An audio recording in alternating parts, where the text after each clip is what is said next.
നമസ്കാരം. ഞാൻ ഗീത, ദേവി കൃപാ ജ്യോതിഷം ആറ്റിങ്ങൽ. ഇനി മിഥുനം രാശിയെക്കുറിച്ചാണ് പറയാൻ പോകുന്നത്. മകയിരം അരയും തിരുവാതിരയും പുണർതം മുക്കാലും. ഇവർക്കിപ്പോൾ നല്ല സമയമാണ്. ഓരോരുത്തരുടെയും ജാതകവശാൽ നോക്കുമ്പോൾ പലർക്കും പല ദോഷ സമയങ്ങളായിരിക്കും. പ്രായത്തിനനുസരിച്ച് ഓരോ ദശ അപഹാരം നടക്കുന്ന സമയങ്ങൾ വെച്ച് നോക്കുമ്പോൾ പലർക്കും പല രീതിയിലാണ്. പക്ഷെ ഇത് പൊതുവായിട്ടുള്ളതാണ് ഈ പറയുന്നത്. ഇപ്പോൾ അവർക്ക് കുറച്ച് നല്ല മാറ്റങ്ങളൊക്കെ വന്നിട്ടുണ്ട്. മാറ്റങ്ങൾ വരിക എന്ന് പറഞ്ഞാൽ നല്ല ജോലിക്കെല്ലാം പ്രൊമോഷൻ ഉണ്ടാവുക, ജോലിയിലൊക്കെ നല്ല മാറ്റങ്ങൾ, ശമ്പളം മാറുക, പിന്നെ കുടുംബത്തിലുള്ള മുതിർന്ന ആൾക്കാർക്കൊക്കെ നല്ല മാറ്റങ്ങൾ ഉണ്ടാവുക, അവരുടെ ജോലിയും ഒക്കെ മാറ്റങ്ങൾ വരുന്നുണ്ട്. എല്ലാ തരത്തിലും എങ്ങനെ നോക്കിയാലും അവർക്ക് നല്ല രീതിയിൽ ഉയർച്ച ഉള്ള ഒരു ടൈമാണ്. പിന്നെ പറയാനാണെങ്കിൽ ഇവർ സൂക്ഷിച്ചില്ലെങ്കിൽ ഇവർ അഹങ്കാരികളാണ് എന്നുള്ളൊരു മുദ്ര ഇവർക്കുണ്ട്. ആരെയും അനുസരിക്കുന്ന ഒരു പ്രകൃതമല്ല. അവർ ചട്ടമ്പികളാണെന്നൊക്കെ പറയത്തില്ലേ, അങ്ങനെ അതേ ഒരു സ്വഭാവം കാണിക്കുക. ആളുകൾ വളരെ നിഷ്കളങ്കരും പാവങ്ങളുമായിരിക്കും. എങ്കിൽ പോലും ഇങ്ങനെയുള്ള ഒരു തലയെടുപ്പ് കാരണം ഇവർക്ക് ശത്രുശല്യം കൂടുതലാണ്. നല്ല ശത്രുക്കളാണ്. ഏത് രീതിയിൽ ഇവരെ പണിഞ്ഞ് കാലുവാരി താഴെ ഇടാം എന്ന് വിചാരിക്കുന്ന ശത്രുക്കളാണ് കൂടുതലായിട്ടുള്ളത്. പക്ഷേ ആദ്യമേ നമ്മൾ നോക്കുമ്പോൾ തന്നെ ഇവർ ചിരിച്ചുകൊണ്ടിരിക്കും. ശത്രുക്കളാണെന്ന് പറയത്തില്ല. പക്ഷേ പണി കിട്ടുമ്പോഴേ അറിയത്തുള്ളൂ. ചിലർക്ക് പണി കിട്ടിയാലും അറിയത്തില്ല. ആ ശത്രുക്കളെ തന്നെ വീണ്ടും സ്നേഹിച്ചുകൊണ്ടേയിരിക്കും. കാര്യം ഇവർക്ക് ശത്രുത ഇല്ല, ശത്രുക്കളായിട്ട് കാണാനും അറിയത്തില്ല. അതുകൊണ്ട് ഇവരോട് ചിരിച്ചുകൊണ്ട് സമീപിക്കുന്ന എല്ലാവരെയും ഇവർ ഏറ്റവും നല്ല രീതിയിൽ കാര്യമായിട്ടാണ് സ്നേഹിക്കും.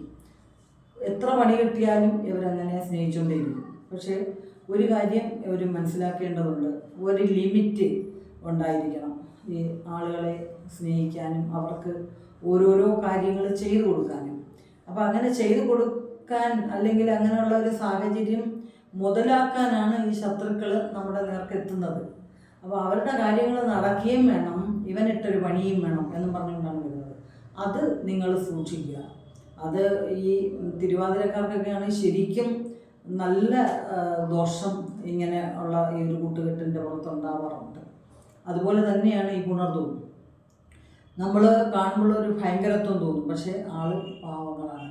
അതുകൊണ്ട് ഇവരെ നമ്മൾ എങ്ങനെയും പറ്റിച്ച് നമ്മുടെ കാര്യം നേടാം എന്ന് വിചാരിച്ചുകൊണ്ട് അടുത്ത് കൂടും. പക്ഷെ ഒരുപാടൊന്നും പുണർദത്തിനെ പറ്റിക്കാനൊന്നും പറ്റത്തില്ല. പിന്നെ മകയിരമൊന്നും അങ്ങനെ ഒരു നിഷ്കളങ്ക സ്വഭാവമാണ്.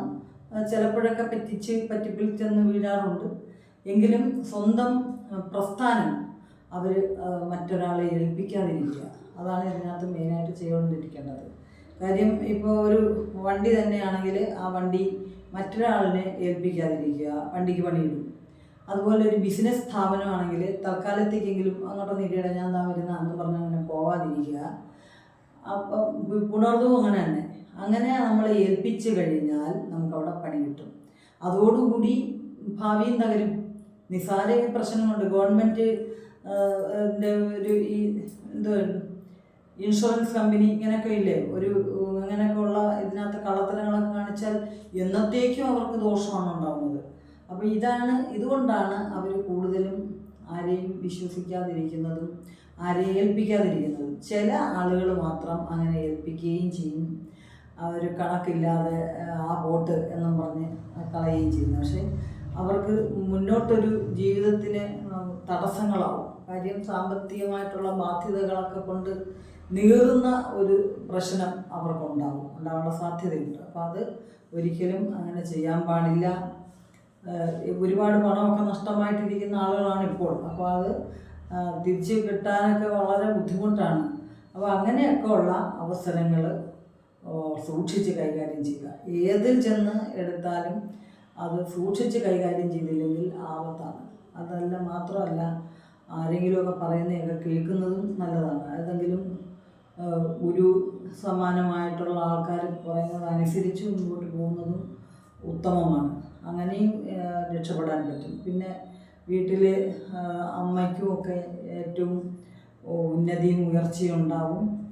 ഈ തിരുവാതിരയുടെ പുണർത്തിൻ്റെയൊക്കെ മാതാപിതാക്കൾ ഭാഗ്യമുള്ളവരാണ്. അവർ മക്കൾ നല്ലപോലെ ശ്രദ്ധിക്കും. അവരുടെ കാര്യം ശ്രദ്ധിച്ചില്ലെങ്കിലും അവരുടെ മാതാവിനെയും ഒക്കെ ശ്രദ്ധിക്കുന്ന ആൾക്കാരായിട്ടാണ് നമ്മൾ കണ്ടിട്ടുള്ളത്.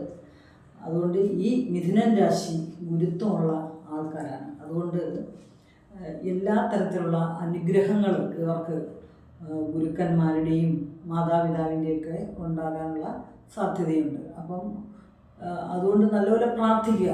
പ്രാർത്ഥനയെന്ന് പറയുന്നത് നേരത്തെയുള്ള രാശിയിൽ പറഞ്ഞതുപോലെ ഓം നമഃ ശിവായ തന്നെ ചൊല്ലുക, മൃത്യുഞ്ജയ അർച്ചനകൾ നടത്തുക, ക്ഷേത്ര ദർശനം ചെയ്യുക, മഹാഗണപതിയെ കൂടി കൂട്ടത്തിൽ പ്രാർത്ഥിക്കാൻ നോക്കണം. എല്ലാ ഐശ്വര്യങ്ങളും ഉണ്ടാവും, സർവ്വ തടസ്സങ്ങളും നീങ്ങി എല്ലാം നല്ല രീതിയിൽ മുന്നോട്ട് പോകുന്നതായിട്ട് കാണാം. ഞാനും നിങ്ങൾക്ക് വേണ്ടി നല്ലതുപോലെ പ്രാർത്ഥിക്കുന്നുണ്ട്. നമസ്കാരം.